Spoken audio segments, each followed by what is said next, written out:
ಈಗ ನೇರವಾಗಿ ಪರ್ಯಾಯ ಬೆಳೆಗಳು ಮತ್ತೆ ಈಗ ನಾವು ಮಾತಾಡ್ತಾ ಇದ್ವಿ.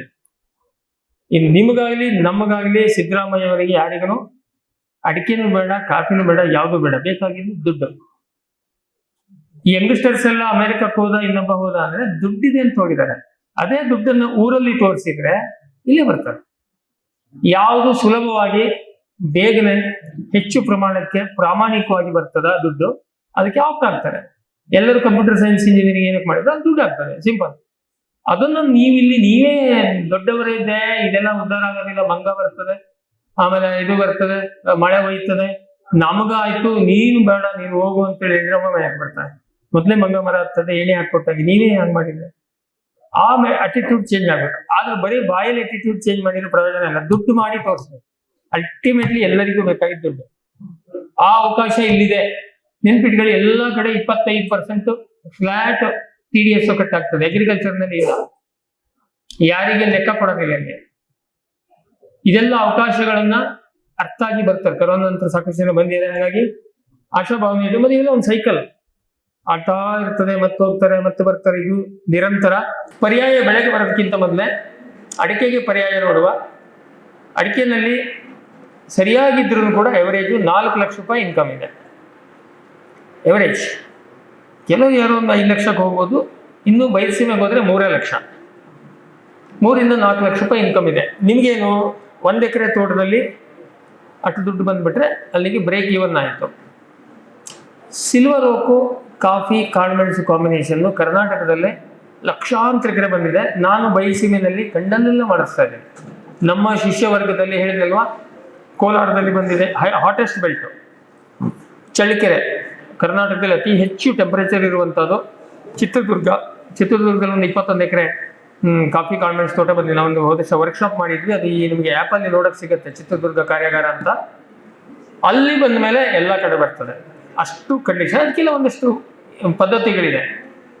ಹಾಗಾಗಿ ಸಿಲ್ವರ್ ಓಕು ಕಾಫಿ ಕಾಳುಮೆಣಸು ಇದು ಕಾಂಬಿನೇಷನ್ ಮಾಡಿದರೆ ಇವತ್ತಿನ ರೇಟಿಗೆ ಎಕರೆಗೆ 12 ಲಕ್ಷ ರೂಪಾಯಿ, 12 ಲಕ್ಷ ರೂಪಾಯಿ ಬರುತ್ತೆ.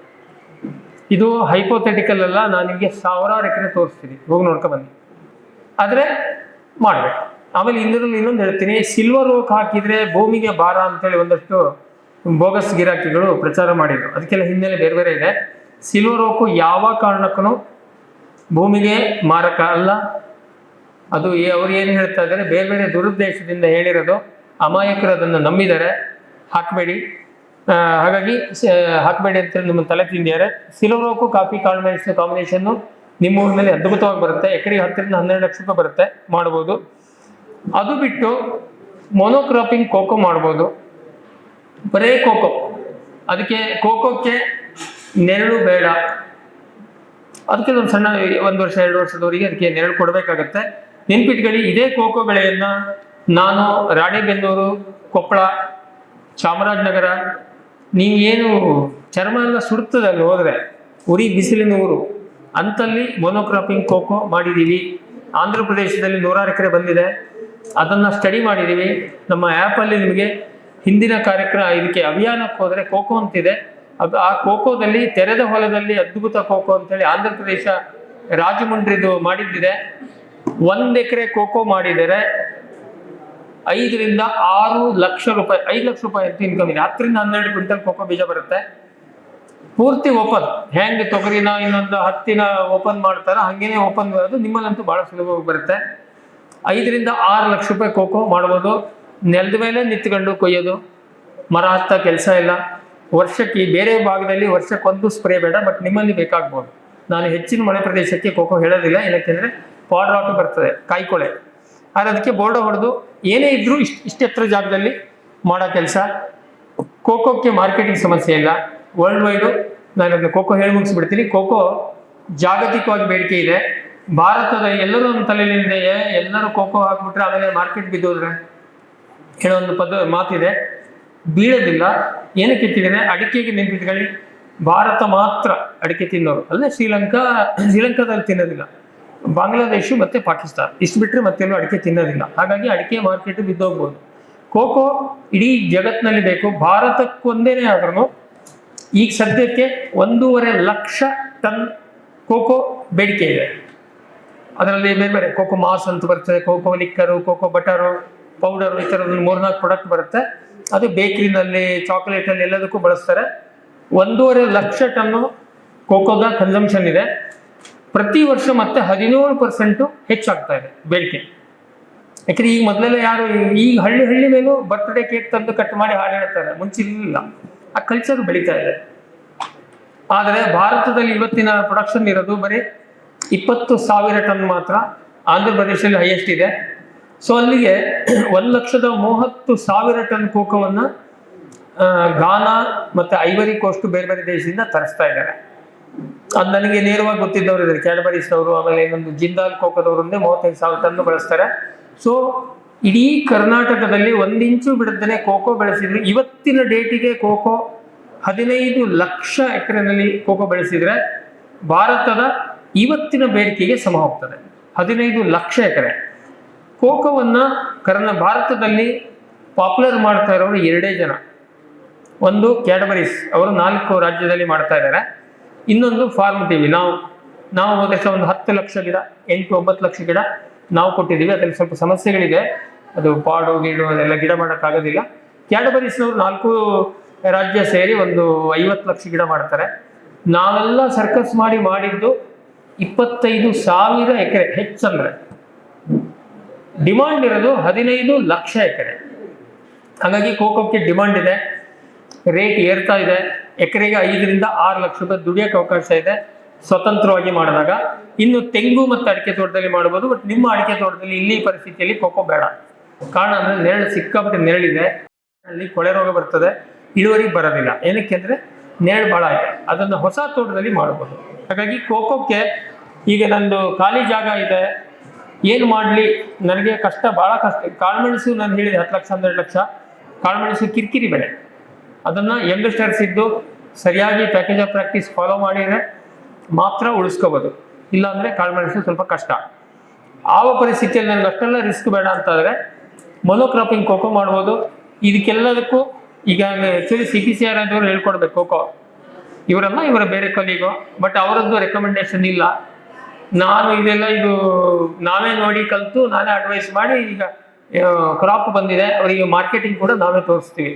ಹಾಗಾಗಿ ಈ ಥರದ್ದು ಯಾವುದಕ್ಕೆ ಇದ್ದರೆ ನೀವು ನೇರವಾಗಿ ನನಗೆ ಕೇಳಕ್ಕಾಗಿಲ್ಲ. ನಮ್ಮದು ಫಾರ್ಮ್ ಟಿವಿ ನೇರ ಪ್ರಸಾರಕ್ಕೆ ನೀವು ಏನಾದರೂ ಪ್ರಶ್ನೆ ಕೇಳಿ, ನಾವು ಅದಕ್ಕೆ ಉತ್ತರ ಕೊಡುವಂಥ ವ್ಯವಸ್ಥೆ ಮಾಡ್ತೀನಿ.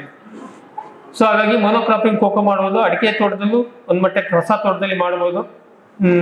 ಆಮೇಲೆ ಬೇರೆ ಬೇರೆ ಅಗ್ರೋ ಫಾರೆಸ್ಟ್ರಿ, ನಾನು ಇದು ಹಾಕಿದೆ, ಶ್ರೀಗಂಧ ಹಾಕಿದೆ, ಮತ್ತೊಂದು ಹಾಕಿದೆ ಅಂಥವ್ರು ಒಂದಿಷ್ಟು ಜನ ಇದ್ದಾರೆ ಬೆಟ್ಟದಂಥ ಜಾಗದಲ್ಲಿ. ಅಲ್ಲಿ ಕೋಕೋ ಮಾಡೋಕ್ಕೆ ಅವಕಾಶ ಇದೆ. ಆಮೇಲೆ ಇನ್ನೊಂದು ಎರಡನೇದು ಒಂದು ನಿಮಗೆ ಅಡಿಕೆಗೆ ಪರ್ಯಾಯವಾಗಿ 2 ಮೊನೋಕ್ರಾಪಿಂಗ್ ಕೋಕೋ ಮತ್ತು ಕಾಫಿ ಕಾಳುಮೆಣಸು ಸಿಲ್ವರ್ ಓಕೋ ಕಾಂಬಿನೇಷನ್ನು. ಅದರಲ್ಲಿ ಮತ್ತೆ ಸಿಲ್ವರ್ ಓಕೋಗೆ ಧೂಪದ ಗಿಡ ಬೆಳೆಸೋದು, ಪಯ್ಯನಿ ಗಿಡ ಬೆಳೆಸೋದು ಒಂದು ಹೊಸ ಸೋಷಿಯಲ್ ಮೀಡಿಯಾದಲ್ಲಿ. ಅದು 2 ಬೇಡ. ಏನಾದ್ರು ಪ್ರಶ್ನೋತ್ತರ ಬಂದರೆ ಹೇಳ್ತೀನಿ. ಅದು 2 ಬೇರೆ ಬೇರೆ ಕಾರಣದಿಂದ ಅದಷ್ಟು ರೆಕಮೆಂಡೆಡ್ ಅಲ್ಲ. ಅಲ್ಲಿ ಕಾಫಿ ಮಾಡೋಕ್ಕೆ ಬರೋದಿಲ್ಲ, ನೆರಳು ಬರೋದಿಲ್ಲ. ಅವಾಗ ನೀವು ಬರೀ ಕಾಳುಮೆಣಸು ಮಾಡಬೇಕು. ಕಾಫಿ ನಿಮಗೆ 3 ಲಕ್ಷ, ಕಾಫಿ ಭಾಳ ಸುಲಭದ ಬೆಳೆ. ಅದನ್ನು ಕಳ್ಕೊಂಡು ನೀವು ಅದ್ಯಾವುದು ಹಾಕೋದ್ರಲ್ಲಿ ಪಾಯಿಂಟ್ ಇಲ್ಲ. ಹಾಗಾಗಿ ಸಿಲ್ವರ್ ಓಕನ್ನು ಹಾಕಿ ಮಾಡಿ. ಇದು 2 ನಿಮಗೆ ಅಡಿಕೆಗೆ ಪರ್ಯಾಯ. ಯಾಕೆಂದರೆ ಇಲ್ಲಿ ನಿಮಗೆ ಪರ್ಯಾಯ ಕೊತ್ತಂಬರಿ ಕಟ್ಟು ಬೆಳೆಸಿ, ಮೂಲಂಗಿ ಬೆಳೆಸಿ ಯಾರು ಮಾಡೋದಿಲ್ಲ. ನಮಗೆ ಅಡಿಕೆಗೆ ಸಮ ಇನ್ಕಮ್ ಬರಬೇಕು, ಲೇಬರ್ ಇಲ್ಲ, ಆಮೇಲೆ ಲೇಬರ್ ಇಂಟೆನ್ಸಿವ್ ಆಗೋದಿಲ್ಲ. ಆಮೇಲೆ ನಾನು ಅದಕ್ಕಿಂತ ಮೊದಲೇ ನಿಮಗೆ ಇನ್ನೊಂದು ಪಾಯಿಂಟ್ ಹೇಳಬೇಕು. ಪರ್ಯಾಯ ಬೆಳೆ ಅಂತ ತಕ್ಷಣ ನಿಮಗೆ ಮತ್ತೆ ಸೋಷಿಯಲ್ ಮೀಡಿಯಾ ಗಿರಾಕಿಗಳು ಸಿಗ್ತಾರೆ. ನಾನು ಯಾವ್ಯಾವುದು ಮಾಡೋದು ಬೇಡ ಅಂತ ಮೊದಲೇ ಹೇಳ್ಬಿಡ್ತೀನಿ. ನೀವು ಅವಾಗ ಪ್ರಶ್ನೆ ಬರೋದಿಲ್ಲ. ಯಾಕೆ ಅಂತ ಹೇಳಿದರೆ ಅಗತ್ಯ ಬಿದ್ದಾಗ ನಾನು ಹೇಳ್ತೀನಿ. ಸೇಬು ಮಾಡೋದು ಬೇಡ, ಬಟರ್ ಫ್ರೂಟ್ ಬೇಡ. ಬಟರ್ ಫ್ರೂಟ್ ಭಾಳ ಚೆನ್ನಾಗಿ ಬರ್ತದೆ, ವ್ಯಾಪಾರ ಆಗೋದಿಲ್ಲ, ಆಯಿತಾ. ಯಾರೂ ಮನೆಗೆ 1 kg ಬಟರ್ ಫ್ರೂಟನ್ನು ತಂದು ತಿಂದಿದ್ದು ದಾಖಲೆ ಇಲ್ಲ. ಹಾಗಾಗಿ ಜನಸಾಮಾನ್ಯರ ಹಣ್ಣು ಆಗೋದಿಲ್ಲ. ಬಟರ್ ಫ್ರೂಟ್ ಯಾರು ಏನೇ ಪುಂಗಿ ಊದಲಿ, ಯಾವುದೇ ತಳಿ ಹೇಳಲಿ, ನರ್ಸರಿನವರು ಸೋಷಿಯಲ್ ಮೀಡಿಯಾ ಗಿರಾಕಿಗಳು ಹೇಳಿದರೆ ಬಟರ್ ಫ್ರೂಟನ್ನು ಕಮರ್ಷಿಯಲಿ ಮಾಡಬೇಡಿ. ಸೇಬು ಬೇಡ, ಸೇಬು ಹುಳಿ ಬರ್ತದೆ. ಮನೆ ಅಡಿಕೆಲಿ 1 ಗಿಡ ಹಾಕ್ಕೊಳ್ಳಿ. ಸೇಬು ಹಾಕ್ಕೊಂಡು ದುಡ್ಡು ಕಳ್ಕೊಂಡವ್ರು ಭಾಳ ಜನ ಇದ್ದಾರೆ. ಸೇಬು ಬೇಡ. ಡ್ರ್ಯಾಗನ್ ಫ್ರೂಟ್ ಬೇಡ. ನಾನು ಇದನ್ನು 2021ರಲ್ಲಿ ಆವಾಗ ನಮ್ಗೆ ಇನ್ನೂ ಪ್ರೂವ್ ಆಗಿರಲಿಲ್ಲ. ಕಮಲ ಫಲ ಅಂತ ಹೆಸರಿಟ್ಟು, ನೋಡೋಕ್ಕೆ ಚೆನ್ನಾಗಿ ಕಾಣಿಸ್ತದೆ, ಪುಕ್ಕಟೆ ಕೊಟ್ಟರೆ ತಗೊಳ್ಳೋದಿಲ್ಲ. ಶಿವಮೊಗ್ಗದ ಒಬ್ಬರು ಹೇಳ್ತಾ ಇದ್ರು, ಸರ್ ನಮ್ಮನೆ ಹತ್ರ ಒಂದು ಕಾಲ್ದಾರಿ ಇತ್ತು ನನ್ನ ತೋಟದ ಪಕ್ಕದಲ್ಲಿ, ಅಲ್ಲಿ ಜನ ಓಡಾಡದೆ ಬಿಟ್ಟರು ಅಂತ. ಯಾಕೆ ಅಂತ ಕೇಳಿದರೆ ಅಲ್ಲಿ ಬಂದರೆ ನಾನು ಅವರಿಗೆ ಡ್ರ್ಯಾಗನ್ ಫ್ರೂಟ್ ಕೊಡ್ತೀನಿ ಅಂತ ಹೆದರ್ತಾರೆ ಅಂತ. ಪುಕ್ಕಟೆ ಕೊಟ್ಟರು ತಿನ್ನೋದಿಲ್ಲ, ಯಾಕೆಂದ್ರೆ ಅದು ರುಚಿ ಇಲ್ಲ. ಅದು ನಮ್ಮ ದೇಶಕ್ಕಲ್ಲ. ಈಗ ಫುಡ್ ಹ್ಯಾಬಿಟ್ ಅನ್ನ ಚೇಂಜ್ ಮಾಡೋಕ್ಕಾಗೋದಿಲ್ಲ. ಒಂದು ಉದಾಹರಣೆಗೆ ಈ ಮಿಡಿ ಸೌತೆ ಅಂತ ಮಾಡ್ತಾರೆ, ಗರ್ಕಿನ್ಸ್. ಇಲ್ಲಿ ಬೆಂಗಳೂರು, ತುಮಕೂರು ಮತ್ತೆ ನೆಲಮಂಗಲ ಮಧ್ಯದಲ್ಲಿ 1,00,000 ಎಕರೆ ಇದೆ. ಗದಗ್ನ ಹತ್ರ 1,00,000 ಎಕರೆ. ಅಂತೂ ಕರ್ನಾಟಕದಲ್ಲಿ ಎಷ್ಟೊಂದು ಒಂದು 50-100 ಕಂಪ್ನಿಗಳಿದ್ದಾವೆ. ಅದು ಸಣ್ಣದೇ ಮಾಡಿ ಕ್ಯಾನಿಂಗ್ ಮಾಡಿ ರಷ್ಯಾಕ್ಕೆ, ಯುಕ್ರೇನಿಗೆ ಎಕ್ಸ್ಪೋರ್ಟ್ ಮಾಡ್ತಾರೆ. ಅಲ್ಲಿ ಕೆಲಸ ಮಾಡುವ ಲೇಬರ್ ಕೂಡ ಒಂದು ತಿನ್ನೋದಿಲ್ಲ, ಸಪ್ಪೆ. ನಮ್ಮ ಸೌತೆಕಾಯಿ ಸಿಹಿಯಾರು ಇರ್ತದೆ, ಅದು ಬರೀ ಸಪ್ಪೆ. ಲಕ್ಷ, ಅಟ್ಲೀಸ್ಟ್ ಒಂದು 10-20 ಸಾವಿರ ಕೋಟಿ ಬಿಸ್ನೆಸ್ ಇದೆ, ನಮ್ಮವ್ರು ತಿನ್ನೋದಿಲ್ಲ, ಅವರಿಗೆ ರುಚಿ ಅದು. ಹಾಗೆ ಫುಡ್ ಹ್ಯಾಬಿಟ್ ಚೇಂಜ್ ಮಾಡೋಕ್ಕಾಗೋದಿಲ್ಲ. ನಾವು ಇಷ್ಟೆಲ್ಲ ಅಡಿಕೆ ತಿಂದು ಉಗುಳ್ತೀವಿ ಅಂತೇಳಿ ಅಮೆರಿಕಕ್ಕೆ ಹೋಗಿ 1 kg ಮಾರಿ ನೋಡೋಣ, ಪುಕ್ಕಟೆ ಕೊಟ್ಟರು ತಿನ್ನೋದಿಲ್ಲ. ಆಗ ಫುಡ್ ಹ್ಯಾಬಿಟ್ ಚೇಂಜ್ ಮಾಡೋಕ್ಕಾಗೋದಿಲ್ಲ. ಇದೆಲ್ಲ ಇವರು ಬರೀ ಕೊಂಗಿ ಊದೋದು ಮಾಡಬೇಡಿ. ಬಟರ್ ಫ್ರೂಟ್ ಬೇಡ, ಡ್ರ್ಯಾಗನ್ ಫ್ರೂಟ್ ಬೇಡ, ಮೆಕೆಡೇಮಿಯಾ ಇನ್ನೊಂದು ಹೊಸತದು. ಅದು ಅದೇ ಕತೆ. ಮೆಕೆಡೇಮಿಯಾ ಚೆನ್ನಾಗಿ ಬರ್ತದೆ, ಕಾಯಿ ಬರ್ತದೆ, ತಿನ್ನೋರಿಲ್ಲ, ಆ ರೇಟಿಗೆ ಮಾರಕ್ಕಾಗೋದಿಲ್ಲ. ಹಾಗಾಗಿ ಇದು ಮೆಕೆಡೇಮಿಯಾ ಸವಾಸ ಬೇಡ. ಆಮೇಲೆ ಚಕ್ಕೆ ಬೇಡ, ಸಿಲೋನ್ ಚಕ್ಕೆ ಅಂತೇಳಿ ಭಾಳ ಪಬ್ಲಿಸಿಟಿ ಮಾಡಿದ್ರು, ಅದು ವರ್ಕೌಟ್ ಆಗೋದಿಲ್ಲ. ಆ ಕಾರಣಕ್ಕಾಗಿ ಚಕ್ಕೆ ಸವಾಸ ಬೇಡ. ಚಕ್ಕೆ ಅಂದರೆ ಇದು ದಾಲ್ಚಿನ್ನಿ ಬೇಡ. ಆಮೇಲೆ ಏಲಕ್ಕಿ ನೈಸರ್ಗಿಕವಾಗಿ ಇಲ್ಲಿ ಬರ್ತದೆ, ಆದರೆ ಪ್ರಾಬ್ಲಮ್ ಏನು ಕೇಳಿದ್ರೆ ಲೇಬರ್. ಅದರಲ್ಲಿ ಏಲಕ್ಕಿಯಲ್ಲಿ ಮತ್ತೆ ಒಂದು ಸಮಸ್ಯೆ ಇದೆ. ನೆಲ್ಯಾಣಿ ಏಲಕ್ಕಿ ಭಾರಿ ಪ್ರಚಾರ ಮಾಡ್ತಾರೆ, ಅದನ್ನು ಮಾಡಿದವ ಕಂಟಿನ್ಯೂ ಮಾಡೋದಿಲ್ಲ. ಏನಕ್ಕೆ ಅಂದರೆ ನೆಲ್ಯಾಣಿ ಭಾಳ ಚೆನ್ನಾಗಿ ಬರ್ತದೆ, ಇಳುವರಿ ಸಿಕ್ಕಾಬಿಟ್ಟು ಬರ್ತದೆ, 15 ಅಡಿ ಎತ್ತರ ಬೆಳೀತದೆ. ಅದಕ್ಕೆ ಡೇ 1 ಕಾಂಡ ಕೊರಕ ಹುಳ ಬೀಳ್ತದೆ. ಕಾಂಡ ಕೊರಕ, ಕಾಯಿ ಕೊರಕ, ಸರ ಕೊರಕ 3 ಒಂದೇ ಹುಳ. ಪ್ರತಿ ತಿಂಗಳ ಒಂದು ಘನಘೋರ ಕೀಟನಾಶಕವನ್ನು ನೀವು ಹೊಡಿಬೇಕು. ಇಲ್ಲಿ ಮಲೆನಾಡು ರೈತರಿಗೆ ಕೀಟನಾಶಕಕ್ಕೆ ಆಗಿ ಬರೋದಿಲ್ಲ. ವರ್ಷಕ್ಕೆ 12 ಸರಿ ಕೀಟನಾಶಕ ಹೊಡೆದವನು ಸತ್ತ, ಅದ್ರ ತಿನ್ನೋನು ಸತ್ತ. ಬಟ್ ಬೇರೆ ಪರಿಹಾರ ಇಲ್ಲ. ಹಾಗಾಗಿ ನೆಲ್ಯಾಣಿ ಏಲಕ್ಕಿ ಬೇಡ. ಬೇರೆ ಏಲಕ್ಕಿ ಹಾಕಿದ್ರೆ ಎಕರೆ 25-50 kg ಮೇಲೆ ಮಾಡೋದು. ದೊಡ್ಡ ಬೆಳೆಗಾರ ನಮ್ಮಲ್ಲೆಲ್ಲ ಹಳೆ ಕಾಲದಲ್ಲಿ ಏಲಕ್ಕಿ, ನಾವು ಚಿಕ್ಕವರಿದ್ದಾಗಿಲ್ಲ, ಭಾರಿ ಏಲಕ್ಕಿ ಮಾಡಿದ 25 kg ಏಲಕ್ಕಿ ಮಾಡ್ದ. 50 kg ಮಾಡಿದ್ರು ಕೂಡ ಇವತ್ತಿನ ರೇಟಿಗೆ ಎಷ್ಟು, 50,000 ರೂಪಾಯಿ. ಬೇಡ, 1,00,000. ನಿಮಗೆ ವರ್ಕೌಟ್ ಆಗೋದಿಲ್ಲ, ಲೇಬರ್ ಇಂಟೆನ್ಸಿವ್. ಹಾಗಾಗಿ ಏಲಕ್ಕಿ ಆ ಕಾರಣಕ್ಕಾಗಿ ಬೇಡ. ಲವಂಗ ಭಾಳ ಚೆನ್ನಾಗಿ ಬರ್ತದೆ, ಅದಕ್ಕೇನು ಅಲ್ಲೊಂದು ಸಮಸ್ಯೆ. ಲವಂಗ ನೀವು ಒಳ್ಳೆ ಇಳುವರಿ ಬರ್ತದೆ, ಆಮೇಲೆ ಪರಿಮಳ ಬರ್ತದೆ, ಎಲ್ಲ ಕರೆಕ್ಟು. ಅದನ್ನು ಕೊಯ್ಯೋದು ಕಷ್ಟ. ನೀವು ಪಕ್ಕದಲ್ಲಿ ಇದ್ದ ಅಡಿಕೆ ಮರಕ್ಕೆ ಮಣೆ ಹಾಕಿ ಕೂತು ಕೊಯ್ಬೇಕು. ಅವನಿಗೆ 1,500 ರೂಪಾಯಿ ಪಗಾರ. ಮರದ ಮೇಲೆ ಹೋಗಿ ನಿಂತ್ಕೊಂಡು ಕೊಯ್ಯೋನು ನೀವು ಮಾಡೋಕ್ಕೆ ಕಷ್ಟ. ಹಂಗಾರೆ ಶ್ರೀಲಂಕಾದಲ್ಲಿ ಭಾಳ ಪ್ರಮಾಣಕ್ಕಿದೆ, ಮಲೇಷ್ಯಾದಲ್ಲಿದೆ. ಹೆಂಗೆ ಮಾಡ್ತಾರೆ ಅಂದರೆ ಅಟ್ಟಣಿಗೆ ಕಟ್ತಾರೆ. ಈಗ ನೀವು ಈ ದೊಡ್ಡ ಬಿಲ್ಡಿಂಗಿಗೆ ಗಿಲಾಯ ಮಾಡುವಾಗ ಕಟ್ಟೋದಿಲ್ವಾ, ಹಂಗೆ ಸುತ್ತ ಕಟ್ಕೊಂಡು ಅದ್ರ ಮೇಲೆ ನಿಂತು ಮಾಡ್ತಾರೆ. ನಮ್ಮ ಹತ್ರ ಸಾಧ್ಯ ಇಲ್ಲ. ಹಾಗಾಗಿ ಲವಂಗ ಆ ಕಾರಣಕ್ಕಾಗಿ ಬೇಡ. ಅದರ್ವೈಸ್ ಭಾಳ ಚೆನ್ನಾಗಿ ಬರ್ತದೆ. ಇನ್ನು ಶ್ರೀಗಂಧ ಹಾಕಿ ಗೂಗಲ್ ಲೊಕೇಶನ್ ಕೊಡಿ, ದೊಡ್ಡಾದ್ಮೇಲೆ ನಾನೇ ಬರ್ತೀನಿ.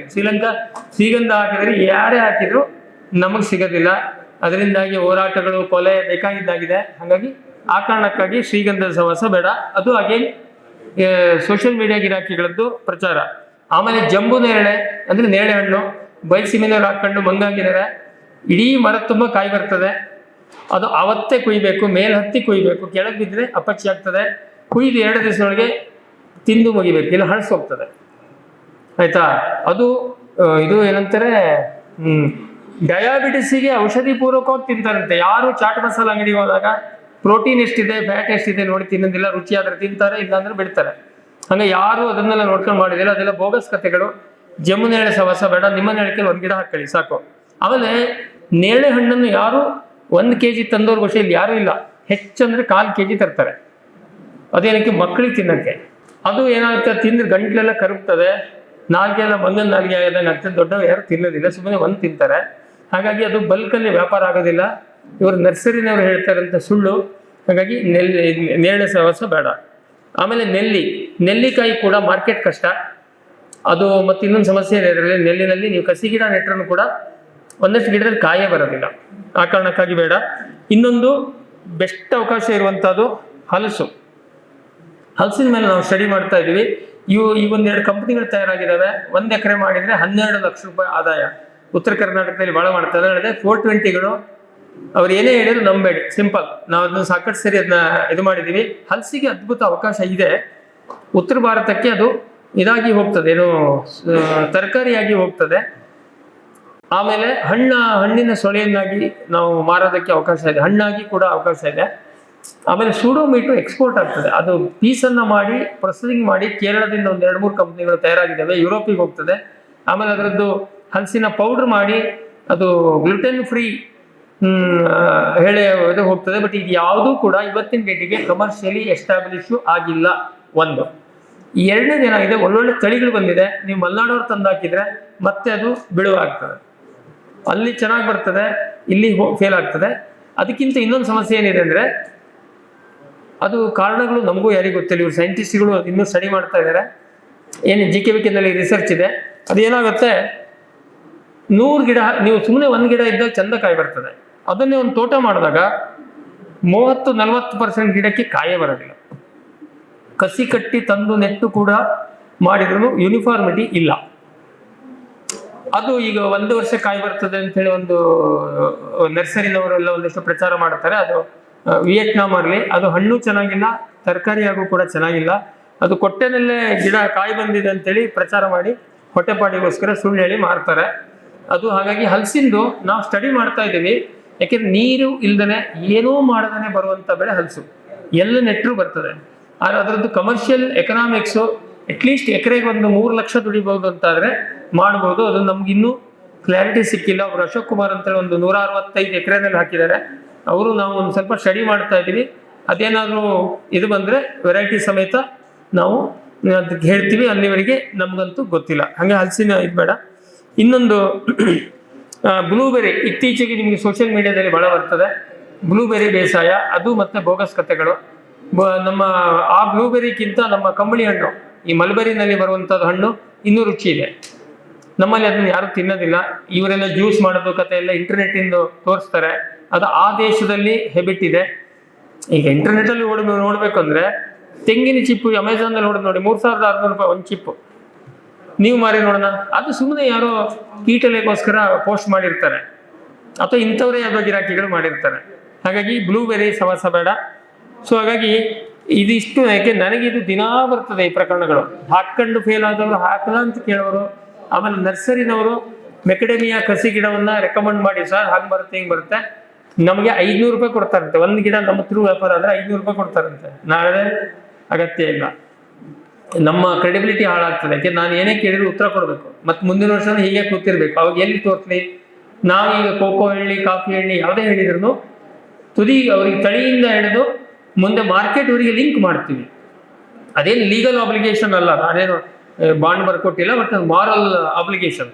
ಈಗ ಇವರು ರಾಮಚಂದ್ರ ಅವರು ಹಾಕೊಂಡು ಎಲ್ಲಿ ಮಾರಲಿ ಅಂತೇಳಿ ನಾನು ಯಾರನ್ನ ತೋರಿಸ್ಲೇಬೇಕು, ಇಲ್ಲಾಂದ್ರೆ ತಪ್ಪಾಗ್ತದೆ. ಹಾಗಾಗಿ ಈಗ ಒಂದು ನಾವು ಈಗ ಬೆಳೆಗಳಿಗೆ ಬಂದರೆ ಪರ್ಯಾಯದಲ್ಲಿ ಇಷ್ಟೇ, ಯಾರು ಅವಕಾಶ ಇದೆ ಮಾಡಿ. ಇದ್ದ ಅಡಿಕೆ ತೋಟ ನಾವೇನು ಈ ಎಲೆಚುಕ್ಕೆ ಬಂದಿದೆ ನೀವು ಕಡೀರಿ ಅಂತ ಹೇಳೋ ಪ್ರಶ್ನೆ ಇಲ್ಲ. ಎಲೆಚುಕ್ಕೆ ಹೋಗೋದಿಲ್ಲ ಅಂತಷ್ಟೇ ನಾನು ಹೇಳ್ತಾ ಇದ್ದೀನಿ. ಸೊ ಕಾಳುಮೆಣಸು ಮಾಡಿ. ಕಾಳುಮೆಣಸು ಹಳೆ ತೋಟಗಳಲ್ಲಿ ಕಷ್ಟ, ಇಳುವರಿ ಕಡಿಮೆ, ಆದರೂ ಕೂಡ ಸ್ವಲ್ಪ ಬೆಳಕು ಮಾಡ್ಕೊಂಡು, ಬೇಡದೋಗಿದ್ದ ಹಲಸಿನ ಮರ, ಮಾವಿನ ಮರ ತೋಟದಲ್ಲಿ ಇದ್ದಿದ್ದೆಲ್ಲ ಕಡಿದು ಬೆಳಕು ಮಾಡ್ಕೊಂಡು ಎಲ್ಲ ಚೆನ್ನಾಗಿ ಮಾಡ್ಕೊಂಡ್ರೆ ಕಾಳುಮೆಣಸು ಬರ್ತದೆ. ನಾನು ಹೇಳಬೇಕಾಗಿದ್ದಿಲ್ಲ, ಒಳ್ಳೊಳ್ಳೆ ತಳಿಗಳಿದೆ, ಮಾಡ್ಬೋದು. ಆಮೇಲೆ ಎಲ್ಲ ನಿಂತ್ಕೊಂಡಿರುವಂಥ ಎಲ್ಲದಕ್ಕೂ, ಬರೀ ಅಡಿಕೆ ಮರಕ್ಕೆ ಅಂತಿಲ್ಲ, ಈವನ್ ಕರೆಂಟ್ ಕಂಬಕ್ಕೆ ಕಾಳುಮೆಣಸು ಮಾಡಿದವರು ಇದ್ದಾರೆ. ಅವ್ರ ತೋಟದಲ್ಲಿ, ಅವರು ಸೀನಿಯರ್ ಇಂಜಿನಿಯರ್ ಇದರಲ್ಲಿ ಶಿವಮೊಗ್ಗದಲ್ಲಿ, ಅವ್ರ ತೋಟದಲ್ಲಿ ಕರೆಂಟ್ ಲೈನ್ ಹಾದೋಗಿದೆ. ಒಂದು 30 ಕರೆಂಟ್ ಕಂಬ ಇದೆ, ಅಷ್ಟಕ್ಕೂ ಕಾಳುಮೆಣಸು ಹಾಕಿದ್ದಾರೆ. ಮೇಲೆ ಹೋದಾಗ ಕಟ್ ಮಾಡ್ತಾರೆ. ಆದರೆ ನಮ್ಮ ಅಬ್ಸರ್ವೇಷನ್ನಲ್ಲಿ ನೆನ್ಪಿಟ್ಕೊಳ್ಳಿ, ನಾನು ಹೇಳ್ತಾ ಇರೋದು ಯಾವುದು ನಂದಲ್ಲ. ಏಕೆ ನಾನು ರಿಸರ್ಚ್ ಮಾಡೋದಿಲ್ಲ.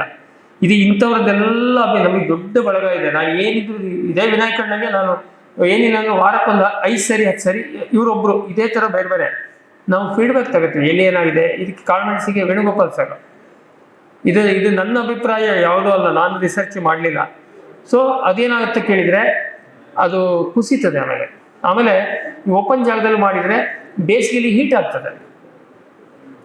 ನೈಸರ್ಗಿಕವಾಗಿ ಪುಕ್ಕಟೆ ನಿಮ್ಗೆ 15 ರೂಪಾಯಿ ಗಿಡ ಹಾಕಿದರೆ ಮರ ಆಗ್ತದೆ. ಆಮೇಲೆ ಮೈಕ್ರೋ ಕ್ಲೈಮೇಟ್ ನೆನ್ಪಿಟ್ಕೊಳ್ಳಿ, ಬಯಲುಸೀಮೆಯಲ್ಲಿ ಕಾಳುಮೆಣಸು ಬರ್ತದೆ, ಇನ್ನು ಪುಕ್ಕಟೆ ಬರೋದಿಲ್ಲ.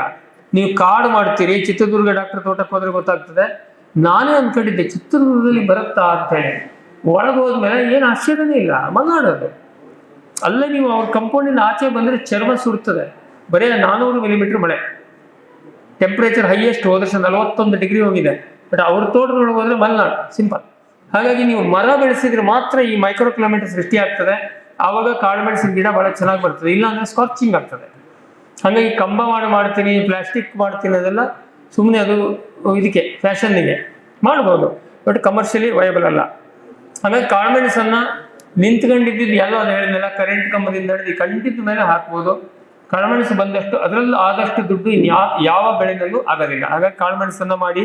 ಮತ್ತು ಇನ್ನೊಂದು ನೆನಪಿಟ್ಕೊಳ್ಳಿ, ಕಾಳುಮೆಣಸಿನಲ್ಲಿ ಕೊಳೆ ರೋಗ ಇವತ್ತಿನ ಡೇಟಿಗೂ ಇದೆ, 108 ಕಿರಿಕಿರಿಗಳಿದೆ. ಬಟ್ ಎಲ್ಲದಕ್ಕೂ ಪರಿಹಾರ ಇದೆ. ಈಗ ಎಲೆ ಚುಕ್ಕಿ ಹಂಗೆ ಇಲ್ಲ, ಏನು ಹೊಡೆದ್ರು ಕಂಟ್ರೋಲ್ ಇಲ್ಲ, ಕಂಟ್ರೋಲ್ ಇದೆ. ಅದನ್ನ ನೀವು ಫಾಲೋ ಮಾಡಬೇಕಷ್ಟೇ. ಸೊ ಆಮೇಲೆ ಇನ್ನೊಂದು ಕಾಫಿ ನಿಮಗೆ ನಾನು ಹೇಳ್ಕೊಡೋದೇನಿಲ್ಲ. ಅಡಿಕೆ ತೋಟದಲ್ಲಿ ಯಾವುದೇ ಕಾರಣಕ್ಕೆ ಅದರಲ್ಲಿ ಕಾಫಿ ಇರ್ಬೋದು, ಕಾಳುಮೆಣಸು ಇರ್ಬೋದು, ಕೋಕೋ ಇರ್ಬೋದು, ಯಾವುದೇ ಬೆಳೆ ಇರಲಿ, ಅದಕ್ಕೆ ಬೇಕಾದಷ್ಟು ಬೆಳಕು ಸಿಕ್ಕರೆ ಮಾತ್ರ ನಿಮಗೆ ಆ ಮಟ್ಟದ ಇಳುವರಿ ಬರ್ತದೆ. ಹೊಸ ಅಡಿಕೆ ಈಗ ಬಯಲುಸೀಮೆಯಲ್ಲಿ ನೋಡಿ, ನೆನ್ಪಿಟ್ಕೊಳ್ಳಿ, ನಾನು ಮುಂಚೆ ಹೇಳಿದೆ, ನನಗೆ ನಮ್ಮ ಫಾರ್ಮ್ ಟಿವಿ ಆಕ್ಟಿವಿಟಿ ನೇರ ಟಾರ್ಗೆಟೆಡ್ ಆಕ್ಟಿವಿಟಿಯಲ್ಲಿ ಮಲೆನಾಡನ್ನು ನಾವು ಬಿಟ್ಟುಬಿಟ್ಟಿದ್ದೀವಿ. Uttara Kannada, Dakshina Kannada, Udupi, parts of Shivamogga, ಮಲೆನಾಡನ್ನ ಬಿಟ್ಟಿದ್ದೀವಿ. ಕಾರಣ ಏನಂದರೆ, ಒಂದು ಇಲ್ಲಿಯ ರೈತರು ಬುದ್ಧಿವಂತರಿದ್ದಾರೆ, ತಮಗೆ ಬೇಕಾಗಿದ್ದರೆ ತಾವೇ ತಿಳ್ಕೊಳ್ಳುವಂಗಿದ್ದಾರೆ. ಬ್ರೆಕೆಟಲ್ಲಿ ಹೇಳಬೇಕು ಅಂದರೆ ನಿಮಗೆ ಗೊತ್ತು, ನನಗೆ ಗೊತ್ತು, ನೀ ಸುಮ್ಮನೆ ಹೇಳೋರು ಇದ್ದಾರೆ, ಗೊತ್ತಾಗಿ ಜನ. ಆವಾಗ ನಾನು ನಂದು ಕೋಟ್ಯಾಂತರ ರೂಪಾಯಿ ದುಡ್ಡು ಖರ್ಚು ಮಾಡಿ ಕಾರ್ಯಕ್ರಮಗಳನ್ನು ಮಾಡಿ ಗೊತ್ತಿದ್ದವರಿಗೆ ಮತ್ತೆ ಕನ್ವಿನ್ಸ್ ಮಾಡೋ ಅಗತ್ಯ ಎಲ್ಲ, ನಾವು ರೈಟ್ ಆಫ್ ಮಾಡಿಬಿಟ್ಟಿದ್ದೀವಿ. ಯಾರು ಸಂಪರ್ಕಕ್ಕಿದ್ದಾರೆ ಅವ್ರ ಸಂಪರ್ಕ ಇಟ್ಕೊಂಡಿದ್ದೀವಿ, ಅದು ಬೇರೆ ವಿಷಯ, ನಮಗೇನು ಅವ್ರ ಮೇಲೆ ಸಿಕ್ಕಿಲ್ಲ. ಆದರೆ ಬಯಲುಸೀಮೆಯಲ್ಲಿ ನಮಗೆ ಭಯಂಕರ ಅದು ವಾಸ್ಟ್ ಇದೆ. ಆಮೇಲೆ ಇನ್ನೊಂದು ನೆನ್ಪಿಟ್ಕೊಳ್ಳಿ, ನೀವು ಅದು ಇದು ಕತೆ ಹೇಳ್ಕೊಂಡು ಮಂಗ ಬರ್ತದೆ, ಇಳಿ ಬರ್ತದೆ, ಮಗ ಮನೆಯಲ್ಲಿ ಮಾಡಲಿಲ್ಲ ಅಂದರೆ ದೇಶಕ್ಕೇನು ಹಾನಿ ಇಲ್ಲ. ನಿಮ್ಮ ಬದಲಿಗೆ ಬಯಲುಸೀಮೆದವ್ರು ಮಾಡ್ತಾರೆ. ಕಾಳು ಮೆಣಸು ಭಾಳಷ್ಟು ಜನರ ತಲೆಯಲ್ಲಿ ನಿಂತು, ಅಥವಾ ನಮ್ಮ ಸೈಂಟಿಸ್ಟ್ಗಳು ನಮಗೆ ಸುಳ್ಳು ಹೇಳಿ ಇಷ್ಟು ವರ್ಷ ಕಳೆದ್ರು. ಕಾಫಿ ಬೋರ್ಡ್ನವ್ರು ಕೇಳಿದರೆ ಇವತ್ತಿನ ಡೇಟಿಗೂ ಸಿರ್ಸಿನಲ್ಲಿ ಕೂಡ ಕಾಫಿ ಬರೋದಿಲ್ಲ. ಅದು ಎಲಿವೇಶನ್ ಅಂತ, ಹಂಗಂತ ಹಿಂಗಂತ. ನಾನು ಕಾಫಿ ಬೋರ್ಡ್ ಸೆಕ್ರೆಟರಿ ಹೇಳಿದೆ, ಅವೇನಾದ್ರು ಬಾಬಾ ಬುಡನ್ ಬಂದಾಗ ಮೈಸೂರು ಬಸ್ಸು ಅವ್ರು ಮೈಸೂರಿಗೆ ಬಂದು ಆಮೇಲೆ ಚಿಕ್ಕಮಗಳೂರಿಗೆ ಬಂದರು. ಬಾಬಾ ಬುಡನ್ 7 ಬೀಜವನ್ನು ಗಡ್ಡದಲ್ಲಿ ಸ್ಮಗ್ಲಿಂಗ್ ಮಾಡ್ಕೊಂಡು ಬಂದಿದ್ದು. ಸುಮಾರು ಅದೀಗೊಂದು 1810ನೇ ಇಸ್ವಿಯಲ್ಲಿ.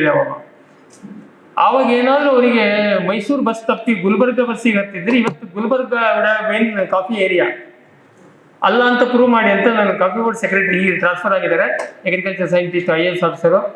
ಅವರು ಈ ಲಾಜಿಕ್ ಒಪ್ಕೋಬೋದು ಅಂತ ಹೇಳಿದ್ರು. ಎಲಿವೇಶನ್ ಅದು ಇದು ಕಥೆ ಹೇಳಿ ಸಾಗರ, ಸಿರ್ಸಿ ಕೂಡ ಕಾಫಿ ಬೋರ್ಡ್ನವ್ರ ಲೆಕ್ಕದಲ್ಲಿ ಕಾಫಿ ಬರೋದಿಲ್ಲ. ನಾವು ಬೆನ್ನತ್ತಿದೆ, ನಾವು ಸುಲಭ ಬಿಡೋದಿಲ್ಲ. ನಾವು ಇದು ಏನು ವಿಶ್ವಾಮಿತ್ರ ಗೋತ್ರ ಸೃಷ್ಟಿ ಮಾಡಿದವರು. ನಾನಿದೆ ಒಂದು ಬರೋದಿಲ್ಲ ಹೆಂಗೆ ಹೇಳ್ತೀರಿ, ಮಾಡಿದ್ದಾರೆ, ಈಗಾಗಲೇ ಮಾಡಿದ್ದಾರೆ. ಸ್ಯಾಂಪಲಿಗೆ ಹಾವೇರಿದಲ್ಲಿ ಒಬ್ಬರದ್ದು 10 ಗಿಡ ಇದೆ, ಬಾಗಲಕೋಟೆಲ್ಲ ಬಂದು 2 ಗಿಡ ಇದೆ, ಅದರಲ್ಲಿ ಕಾಯಿ ಬಂದಿದೆ. ಬರೋದಿಲ್ಲ ಅಂತ ಹೆಂಗೆ ಹೇಳ್ತೀರಿ? ಒಂದು ಹೇಳಿದವರಿಗೆ ಒಂದು ಗಾದೆ ಮಾತು, ಅಪ್ಪನ ತೋರಿಸ್ಬೇಕು, ಇಲ್ಲ ಶ್ರಾದ್ದ ಮಾಡಬೇಕು, 2ರಲ್ಲಿ 1. ಆಯ್ತಾ? ಕಾಫಿ ಬರ್ತದೆ ಅಂತ ಒಪ್ಕೋಬೇಕು, ಇಲ್ಲ ಅದು ಬರೋದಿಲ್ಲ ಅಂತ ನನಗೆ ಪ್ರೂವ್ ಮಾಡಿ ತೋರಿಸ್ಬೇಕು, ಟೆಸ್ಟ್ ಮಾಡಿ. ಆವಾಗ ಅವ್ರು ವಿಚಾರಕ್ಕೆ ಬಿದ್ದರು. ಅವ್ರದ್ದೇ ಕಾಫಿ ಬೋರ್ಡ್ ಸೈಂಟಿಸ್ಟ್ಗಳನ್ನು ಕಳಿಸಿ ಅವ್ರದ್ದೇ ಲ್ಯಾಬೊರೇಟರಿನಲ್ಲಿ ಟೆಸ್ಟ್ ಮಾಡಿದ್ವಿ. Interestingly including Ballari sample, Chikkamagaluru ಕಾಫಿಗೆ ನೋವೆಲ್ ರಿಸಲ್ಟ್ ಚಿಕ್ಕಮಗಳೂರು ಕಾಫಿ. ಇದು ಎಲ್ಲಿ ನೆನ್ಪಿಟ್ಕೊಳ್ಳಿ, ನಾನು ಹೇಳ್ತಾ ಇದ್ದಿದ್ದಲ್ಲ, ಕಾಫಿ ಬೋರ್ಡ್ ಲ್ಯಾಬ್ನಲ್ಲಿ ಟೆಸ್ಟ್ ಮಾಡಿರೋದು. ಅಲ್ಲಿ ಯಾವಾಗ ಅದು ಪ್ರೂವ್ ಆಯಿತು, ನಾವು ಕಾಫಿ ಬೋರ್ಡ್ ಸುದ್ದಿ ಬಿಟ್ಟು ನಾವೇ ನಮ್ಮ ಫಾರ್ಮ್ ಟಿವಿ ಕಡೆಯಿಂದ ಗಿಡ ಕೊಡ್ತೀವಿ. ನಾವು ಇದು ನೋಡಿ, ಅದೊಂದು ಸಮಸ್ಯೆ, ನಾವು ಚಂದ್ರಗಿರಿ ಹಾಕಿ ಅಂತ ಹೇಳ್ತೀವಿ. ಅಡಿಕೆ ತೋಟದಲ್ಲಿ ರೋಬಸ್ಟ ಬರೋದಿಲ್ಲ, ಹಾಕಬಾರ್ದು. ಏನಕ್ಕೆಂದ್ರೆ ಒಂದು ಅದರ ಸ್ಟ್ರಕ್ಚರ್ ದೊಡ್ಡದಾಗ್ತದೆ, ಪ್ರೂನಿಂಗ್ ಮಾಡೋದು ಕಷ್ಟ, ಅದಕ್ಕೆ ಮತ್ತೆ ಬೆಳಕು ಹೆಚ್ಚಿಗೆ ಬೇಕು. ರೋಬಸ್ಟಕ್ಕೆ 60% ಬೆಳಕು ಬೇಕು. ಆಮೇಲೆ ಗಿಡ ಭಾಳ ದೊಡ್ಡದಾಗ್ತದೆ, ಆವಾಗ ನಿಮಗೆ ಅಡಿಕೆ ಮೂಲ ಬೆಳೆಗೆ ಕೆಲಸಕ್ಕೆ ತೊಂದರೆ ಆಗ್ತದೆ, ಇಳುವರಿ ಕಡಿಮೆ ಬರ್ತದೆ. ಆವಾಗೇನೋ ನಿಮಗೆ ಬೇಕಾಗಿದ್ದು ಅರೇಬಿಕಾದಲ್ಲಿ ಬೆಸ್ಟ್ ತಳಿ ಯಾವುದು ಇರೋದು ಒಂದೇ ಒಂದು ಚಂದ್ರಗಿರಿ. ಆಯ್ತಾ? ಸೊ ನಾವು ಇಲ್ಲೆಲ್ಲ ಹೇಳಿ ಕಳಿಸಿದ್ರೆ ಅಲ್ಲಿ ನರ್ಸರಿ ಅಣ್ಣ ಈಗೊಂದು ಹೊಸ ತಳಿ ಬಂದೈತೆ ಡಾರ್ಕ್ ರೋಬಸ್ಟ. ಒಂದು ಅವನಿಗೆ ನಾಲೆಜ್ ಇಂದ ಹೇಳ್ತಾರೆ, ಎರಡನೇದು ತನ್ನ ಹತ್ರ ಗಿಡ ತಳ್ಳಕ್ಕೆ. ಅದು ನೋಡಿ ನೋಡಿ ತಲೆ ಕೆಟ್ಟು ನಮ್ಮ ವೀಕ್ಷಕರೆಲ್ಲ ಸರ್ ನೀವೇ ಏನಾದ್ರು ಗಿಡ ತೋರಿಸಿ, ನಾವೇ ನರ್ಸರಿ ಮಾಡಿದ್ವಿ, ಸನ್ಯಾಸಿ ಮದುವೆ ಆದಂಗೆ ನಮ್ದೇ ನರ್ಸರಿ ಇದೆ. ನಾವು ರೆಕಮೆಂಡ್ ಮಾಡುವ ತಳಿಯನ್ನ ಮಾತ್ರ ಮಾಡ್ತೀವಿ. ಈ ವರ್ಷ ಒಂದು ಚಂದ್ರಗಿರಿ ಒಂದು ನಮ್ಮ 3 ನರ್ಸರಿ ಪಾಯಿಂಟ್ ಇದೆ, ಒಂದು ಏನಿಲ್ಲ ಅಂದ್ರೆ ಒಂದು 8 ಲಕ್ಷ ಚಂದ್ರಗಿರಿ ಗಿಡ ಮಾಡ್ತೀವಿ. ಎನಿವೇರ್ ಇನ್ ಕರ್ನಾಟಕ ನಾವು ಸಪ್ಲೈ ಕೊಡ್ತೀವಿ, ಅಕ್ರಾಸ್ ಕರ್ನಾಟಕ. ಸೊ ಹಾಗಾಗಿ ಚಂದ್ರಗಿರಿ ಬಿಟ್ಟು ಬೇರೆ ಬೇಡ. ಬೈಲ್ಸೀಮಿನಲ್ಲಿ ಇಂಟ್ರೆಸ್ಟಿಂಗ್ಲಿ ಕಾಫಿ ಗುಣಮಟ್ಟ ಚೆನ್ನಾಗಿದೆ, ಅಂದ್ರೆ ಅದೆಲ್ಲ ಸ್ಟಾರ್ ಮಾರ್ಕ್ ಇದೆ. ನೀವು ನೆರಳು ಮಾಡಬೇಕು, ಅದೇ ಹಿತಮಿತ ವಾತಾವರಣ ಅದೆಲ್ಲ ಮಾಡಬೇಕು, ಸುಮ್ಮನೆ ನೀವೆಲ್ಲ ಬೈಲಲ್ಲಿ ಹಾಕಿ ಬರೋದಿಲ್ಲ, ಬಟ್ ಬರ್ತದೆ. ನಮ್ಮ ಬಳಗದಲ್ಲಿ ಕೋಲಾರದವ್ರದ್ದು ಮೊನ್ನೆ 3 ಲಕ್ಷ ರೂಪಾಯಿ ಕಾಫಿ ಆಯಿತು, ಭಾರಿ ಖುಷಿಯಾಗಿದೆ ಅವರಿಗೆ. ಕೋಲಾರ KGF ಅಲ್ಲಿ ಕಾಫಿಯಲ್ಲಿ and quality wise it is no way inferior to any of this traditional coffee. ಅಲ್ಲಿ ಇಳುವರಿ ಹೆಚ್ಚಿಗೆ ಬರ್ತಾ ಇದೆ. ಇಂಟ್ರೆಸ್ಟಿಂಗ್ಲಿ ಚಿತ್ರದುರ್ಗದಲ್ಲಿ ಕಾಫಿ ಇಳುವರಿ ಈ ನಮ್ಮ ಟ್ರೆಡಿಷನಲ್ ಬೆಲ್ಟಲ್ಲಿ 35% ಬರ್ತದೆ, 32ರಿಂದ 35%. ಹಸಿ ಹಣ್ಣನ್ನು ನೀವು ಬಿಸಿಲಿಗೆ ಒಣಗಿಸಿ ಮಾಡಿದರೆ 32-35 ಬರ್ತದೆ. ಚಿತ್ರದುರ್ಗದಲ್ಲಿ 54% ಬಂತು, 54. ಅಂದರೆ ಅಲ್ಲಿಯ ಮಣ್ಣಿನಲ್ಲಿ ತಾಕತ್ತಿದೆ, ಬಿಸಿಲಿದೆ, ಬೆಳಕಿದೆ, ಕಾಫಿ ಚೆನ್ನಾಗಿ ಬರ್ತಾ ಇದೆ. ನೀವು ಮಾಡಲಿಲ್ಲ ಅಂದರೆ ಕತ್ತೆ ಬಾಲ ಚಿತ್ರದುರ್ಗದವರು ಕಾಫಿ ಮಾಡ್ತಾರೆ. ಆಮೇಲೆ ಕಾಳುಮೆಣಸಲ್ಲಿ ಈ ಪ್ರಯೋಗ ಮಾಡಿದರು. ಕಾಳುಮೆಣಸಲ್ಲಿ ಲೀಟರ್ ವೇಟ್ ಅಂತ ಒಂದು ಲೆಕ್ಕಾಚಾರ ಇದೆ. 1 ಲೀಟ್ರ್ ಕಾಳುಮೆಣಸನ್ನು ತೆಗೆದ್ರೆ ಎಷ್ಟು ತೂಕ ಬರ್ತದೆ, ಅದು ಒಂದು ಸ್ಟ್ಯಾಂಡರ್ಡ್. ಯಾವುದೋ ಒಂದು ತಳಿ ಹೇಳುವಾಗ ಲೀಟರ್ ವೇಟ್ ಎಷ್ಟು ಬರ್ತದೆ ಅಂತ ಕೇಳ್ತಾರೆ.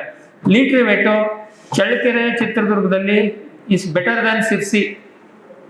ಅಗೇನ್ ಕಾರಣ ಏನು, ಮಣ್ಣಲ್ಲಿ ತಾಕತ್ತಿದೆ. ಹಾಗಾಗಿ ಅವರೆಲ್ಲ ಮಾಡ್ಕೊಂಡು ಹೋಗ್ತಾರೆ. ನಮ್ಮಲ್ಲಿ ಮಾಡಿದ್ರೆ ಬರ್ತದೆ.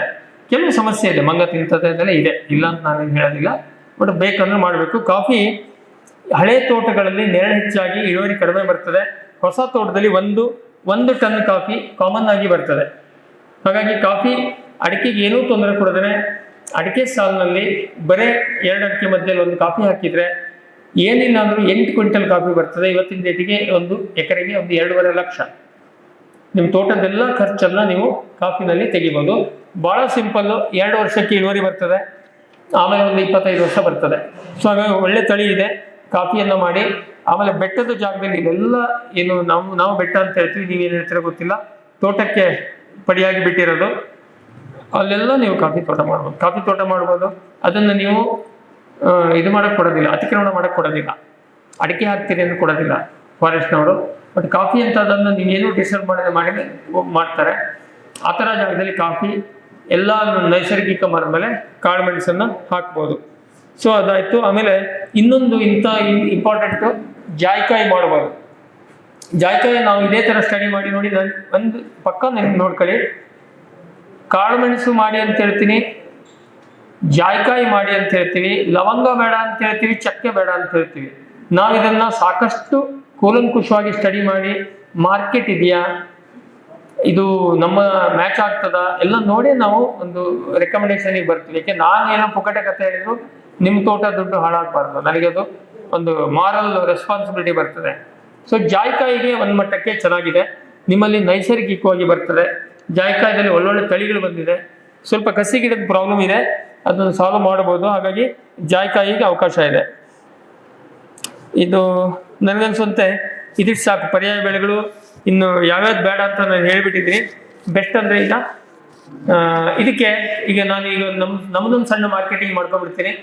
ನಾವು ಮೋಹಿತ್ ನಗರ್ ಅಡಿಕೆಯನ್ನು ರೆಕಮೆಂಡ್ ಮಾಡ್ತಾ ಇದ್ದೀವಿ. ಇದನ್ನು ಯಾವುದೂ ಮಾಡ್ತಿರ್ಲಿಲ್ಲ, ಅದಕ್ಕೊಂದು ಲೇಖನೂ ಬರೆದೆ, ಇನ್ನಷ್ಟು ಅಡಿಕೆ ವಿಸ್ತರಣೆ ಬೇಡ, ಆದರೂ ಮಾಡುವಿರಾದರೆ ಮೋಹಿತ್ ನಗರ್ ತಳಿಯನ್ನೇ ಮಾಡಿ ಅಂತ ಒಂದು ನಾವು ಮುಖಪುಟ ಲೇಖನ ಕೂಡ ಮಾಡಿದ್ವಿ.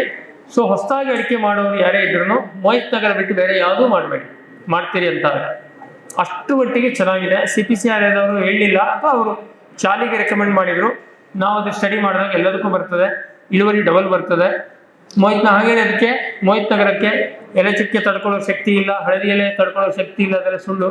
ಸೋಷಿಯಲ್ ಮೀಡಿಯಾದಲ್ಲಿ ಅಗ್ಗೋ ಹೇಳ್ತಾರೆ, ಆ ಥರ ಏನಿಲ್ಲ. ನಾವು ಈ ವರ್ಷ ಒಂದು 6 ಲಕ್ಷ ನಮ್ಮ ನರ್ಸರಿನಲ್ಲಿ 6 ಲಕ್ಷ ಅಡಿಕೆ ಗಿಡ ರೆಡಿ ಆಗ್ತಾ ಇದೆ. ಬಟ್ ಅನ್ಫಾರ್ಚುನೇಟ್ಲಿ ನಮ್ಗೆ ಈಗಾಗಲೇ ಬುಕ್ಕಿಂಗ್ ಒಂದು 10ರಿಂದ 12 ಲಕ್ಷ ಈಗಲೇ ಬುಕ್ ಆಗಿಬಿಟ್ಟಿದೆ. ನಮಗೆ ಮಳೆಗಾಲಕ್ಕೆ ಕೊಡಬೇಕು. ಇದು ಮೋಹಿತ್ ನಗರ ಕೂಡ ಏನು ಹೈಬ್ರಿಡ್ ಅಲ್ಲ, ಇವರದ್ದೇ ಮೋಹಿತ್ ನಗರ ರಿಸರ್ಚ್ ಸ್ಟೇಷನ್ ಇದೆ ಪಶ್ಚಿಮ ಬಂಗಾಳದಲ್ಲಿ. ಅಲ್ಲಿಂದ ಬಿಡುಗಡೆ ಮಾಡಿ ತಂದಂಥ ತಳಿ. CPCRA ಅದಕ್ಕೆ ಯಜಮಾನರು. ಅದು ಕೆಂಪಡಿಕೆ ಮಾಡೋದಕ್ಕೆ ಎಲ್ಲದಕ್ಕೂ ಬರ್ತದೆ. ಹಾಗಾಗಿ ಎಷ್ಟು ವರ್ಷಕ್ಕೆ ಬರ್ತದಕ್ಕಿಂತ ನಿಮ್ಮೂರಿನ ಅಡಿಕೆ ಎಷ್ಟು ವರ್ಷಕ್ಕೆ ಬರ್ತದೆ ಅಷ್ಟು ವರ್ಷ ಮೋಹಿತ್ ನಗರದ್ದು ಬರ್ತದೆ. ಬಟ್ ಕಮರ್ಷಿಯಲ್ ಆಗೋದಕ್ಕೆ 5 ವರ್ಷ ಬೇಕು. ಚೆನ್ನಾಗಿದೆ. ನಾವು ಒಂದು 4-5 ಲಕ್ಷ ಗಿಡ ಮಾಡ್ತಾ ಇದೀವಿ. ಆಮೇಲೆ ಕಾಫಿ ಗಿಡ, ಇವನ್ ನಾವು ಕಾಫಿ ಗಿಡನೂ ಮಾಡ್ತೀವಿ, ಜೊತೆಗೆ ರೈತರಿಗೆ ಈ ವರ್ಷ ಒಂದು 3 ಕ್ವಿಂಟಲ್ ಬೀಜವನ್ನ ಸೋರ್ಸ್ ಮಾಡಿ ಕೊಟ್ವಿ. ಯಾಕೆಂದ್ರೆ ಯಾರು ಅಪ್ಪ ಅಮ್ಮ ಇಲ್ಲ, CCRA ಕೊಡೋದಿಲ್ಲ. ನೀವು ಎಲ್ಲಿ ಅಂತ ಹೋಗ್ತೀರಿ, ಆ ತಳಿ ಶುದ್ಧತೆ ಎಲ್ಲಿ ಹುಡುಕ್ತೀರಿ, ಎರ್ಜೆನಿಗಿಂತ ಮಾಡ್ತೀರಿ, ಆಗೋದಿಲ್ಲ. ಅದಕ್ಕೆ ಎಲ್ಲರ ಪರವಾಗಿ ನಾವೊಂದು 3 ಕ್ವಿಂಟಲ್ ಬೀಜ ತರಿಸಿ ಬೇಕಾದವರಿಗೆ, ನಮ್ಮ ಕಮರ್ಷಿಯಲ್ ಆಕ್ಟಿವಿಟಿ ಏನಲ್ಲ, 500 ಗ್ರಾಮ್ನಿಂದ ಹಿಡಿದು ಕಂಡವರಿಗೆ ಬೀಜ ಹಂಚಿದೀವಿ. ಅವರವರೇ ನರ್ಸರಿ ಮಾಡ್ಕೊಳ್ಳಿ. ಅಷ್ಟು ಮಾಡಿ ನಾವು ಕೂಡ ಒಂದು 8 ಲಕ್ಷ 10 ಲಕ್ಷದವರೆಗೆ ಆಗ್ಬೋದು ಕಾಫಿ ಗಿಡ ಮಾಡ್ತೀವಿ. ಬೇಕಾದವ್ರು ಹೇಳಿ, ಕರ್ನಾಟಕದಲ್ಲಿ ಎಲ್ಲರೂ ಹೇಳಿ ನಾವು ಗಿಡ ಸಪ್ಲೈ ಮಾಡ್ತೀವಿ. ಆಮೇಲೆ ಇನ್ನೊಂದು ಜಾಯಿಕಾಯಿ ಕಸಿ ಗಿಡ ಮಾಡ್ತಾ ಇದೀವಿ. ಬಟ್ ನಮ್ಮ ಹತ್ರ ಮಾಡೋಕ್ಕಾಗ್ತಾ ಇಲ್ಲ. 50,000 ಗಿಡಕ್ಕೆ ಡಿಮಾಂಡ್ ಇದೆ. ನಾವು ಈಗ ಮಾಡಿರೋದು 3,000 ಗಿಡ. ಅದಕ್ಕೆ ಟಿಶ್ಯೂ ಕಲ್ಚರ್ ಏನಾದ್ರು ಮಾಡೋಕ್ಕಾಗತ್ತಾ ಅಂತ ಒಂದು ಪ್ರಯತ್ನ ಮಾಡ್ತಾ ಇದೀವಿ, ಇವತ್ತಲ್ಲ ಮುಂದೊಂದು ದಿನ. ಆಮೇಲೆ ನಾವು ಇನ್ನೊಂದು ಮಾಡ್ತಾ ಇರೋದು ಕೋಕೋ ನಾವು ಮತ್ತೆ ಕ್ಯಾಡ್ಬರೀಸ್ನವ್ರು ಮಾಡ್ತೀವಿ. ಅದು ಸ್ವಲ್ಪ ಕಷ್ಟ. ನಾವೊಂದು ಹೋದ ವರ್ಷ ಒಂದು 8 ಲಕ್ಷ ಗಿಡ ಮಾಡಿದ್ವಿ. ಈ ವರ್ಷ ಒಂದು 5-6 ಲಕ್ಷ ಗಿಡ ಮಾಡ್ತೀವಿ. ಅದು ಕೂಡ ಎನಿವೇರ್ ಇನ್ ಕರ್ನಾಟಕ ಸಪ್ಲೈ ಮಾಡ್ತೀವಿ. ನಿಮ್ಮ ಈ ಭಾಗಕ್ಕೂ ಸಾಕಷ್ಟು ಬಂದಿದೆ. ಆಮೇಲೆ ನಮ್ದು ಇನ್ನೊಂದಿದೆ, ಏನು ಕೇಳಿದ್ರೆ ಸಿಟಿ ಕಂಪೋಸ್ಟ್. ಎಲ್ಲದೂ ನಮಗೆ ಹಿಂಗೆ ಆಗಿದ್ದು. ಕಂಪೋಸ್ಟ್ ಹಾಕಿ ಸಹ ನಮ್ಮೂರಲ್ಲಿ ಗೊಬ್ಬರ ಸಿಗೋದಿಲ್ಲ. ಬೆಂಗಳೂರಿನಲ್ಲಿ ಬೇಕಾದಷ್ಟು ಸಿಟಿ ಕಂಪೋಸ್ಟು ಮಾಡ್ತಾರೆ. ಅದು ಅದರಲ್ಲಿ ಹೆವಿ ಮೆಟಲ್ಸ್ ಬರ್ತದೆ ಅಂತ ಹುಳ ಬಿಟ್ಟರು. ಆರ್ಸೆನಿಕ್ ಇದೆ, ಇನ್ನೊಂದಿದೆ, ಮತ್ತೊಂದಿದೆ. ನಾವು ಸುಲಭ, ನಾವು ಅದೇ ಸೈನ್ಸ್ ಅವರು 3 ಕಡೆ ಟೆಸ್ಟ್ ಮಾಡಿದ್ವಿ. ಸಿಟಿ ಕಂಪೋಸ್ಟ್ ಅಂದ್ರೆ ಅದು ಹಸಿ ಕಸದಿಂದ ಮಾಡುವಂತ ಕಂಪೋಸ್ಟ್. ಈ ಚರಂಡಿಂದ ಎತ್ತಿದ್ದಲ್ಲ. ಬಹಳ ಜನರ ತಲೆಯಲ್ಲಿ ಏನಿದೆ, ಸಿಟಿ ಕಂಪೋಸ್ಟ್ ಅಂದ್ರೆ ಬೆಂಗಳೂರದ ಚರಂಡಿ ಬರ್ಕೊಂಬಂದಿದ್ದಂತ ಅಲ್ಲ. ಅದು ಸೀವೇಜ್ ಟ್ರೀಟ್ಮೆಂಟ್ ಪ್ಲಾಂಟ್ ಇಂದ ಬರುವಂತದ್ದು ಒಂದು ಬರ್ತದೆ. ಅದಕ್ಕೂ ಸಿಟಿ ಕಂಪೋಸ್ಟ್ ಹೇಳ್ತಾರೆ. ಅದನ್ನು ಹಾಕಂಗಿಲ್ಲ, ಅದರಲ್ಲಿ ಬಹಳ ನೆಗೆಟಿವ್ ಎಲಿಮೆಂಟ್ಸ್ ಇದೆ. ಹಸಿ ಕಸದಿಂದ ಮನೆಯಿಂದ ಏನು ಕಲೆಕ್ಟ್ ಮಾಡ್ತಾರೆ, ಆ ಹಸಿ ಕಸದ ಕಂಪೋಸ್ಟ್ ಅನ್ನ ಮಾಡ್ತಾರೆ. ಅದೊಂದು BBMP ನವರು ಮಾಡ್ತಾರೆ. ನಾವು ಅದನ್ನ ಅಕ್ರಾಸ್ ಕರ್ನಾಟಕ ಗೊಬ್ಬರವನ್ನ ನಾವು ಕಡಿಮೆ ರೇಟಲ್ಲಿ 3,500 ರೂಪಾಯಿ ಟನ್ನು, ಇದನ್ನ ಇಲ್ಲೆಲ್ಲ ಬಂದ್ರೆ ಪ್ರಕಾಶ್ ಅವರಲ್ಲಿ ತರಿಸಿದ್ರೆ 5 ರೂಪಾಯಿ ಟನ್ನು, 5 ರೂಪಾಯಿ ಕೆಜಿ. ನಿಮ್ಗೆ ಆ ರೇಟಿಗೆ ಆ ಗುಣಮಟ್ಟದ ಗೊಬ್ಬರ ಯಾವುದೂ ಇಲ್ಲ. ಹೆಚ್ಚಿಗೆ ಪ್ರಮಾಣಕ್ಕೆ ಹಾಕಿ. ನಾವು ಹೇಳೋದೇನಂದ್ರೆ, ದುಡ್ಡು ಕಡಿಮೆ ಸಿಕ್ಕರೆ ಹೆಚ್ಚಿಗೆ ಹಾಕ್ತಾರೆ. ನೀವು ಅದನ್ನ 10 ರೂಪಾಯಿ 12 ರೂಪಾಯಿ ಅಂದ್ರೆ ಅದು ಒಳ್ಳೆ ಸತ್ಯನಾರಾಯಣ ಪ್ರಸಾದ ಕೊಟ್ಟಂಗೆ 1 kg 2 kg ಹಾಕ್ತಾರೆ, ತೋಟ ಹಾಳಾಗ್ತದೆ. ಬಲ್ಕ್ ಆರ್ಗ್ಯಾನಿಕ್ ಮ್ಯಾಟ್ರನ್ನ ಬಲ್ಕಾಗಿ ಹಾಕಬೇಕು. ಸೊ ಹಾಗಾಗಿ ಸಿಟಿ ಕಂಪೋಸ್ಟ್ ಅನ್ನು ಕೂಡ ನಾವು ಡೀಲ್ ಮಾಡ್ತಾ ಇದೀವಿ. ಈಗ ಈ ನೀವು ಹೊರಗೆ ನೋಡಿರ್ತೀರಿ ಎಲೆಕ್ಟ್ರಿಕ್ ಕಾರ್ಟ್, ಇದು ಕೂಡ ತುಂಬಾ ಚೆನ್ನಾಗಿದೆ ಅಂತೇಳಿ ನಾವೇನೇ ಅದನ್ನ ಅವರೇ ಡೈರೆಕ್ಟ್ ಮಾಡ್ತಾರೆ ಸಿರ್ಸಿನವರು. ಬಟ್ ಸ್ಟಿಲ್ ನಾವು ಕೂಡ ಬಯಲುಸೀಮೆ ಭಾಗದವ್ರು ಯಾರಿಗೆ ಕನೆಕ್ಟ್ ಇಲ್ಲ ಅವರಿಗೆ ನಾವು ಅದನ್ನ ಮಾಡ್ತಾ ಇದೀವಿ.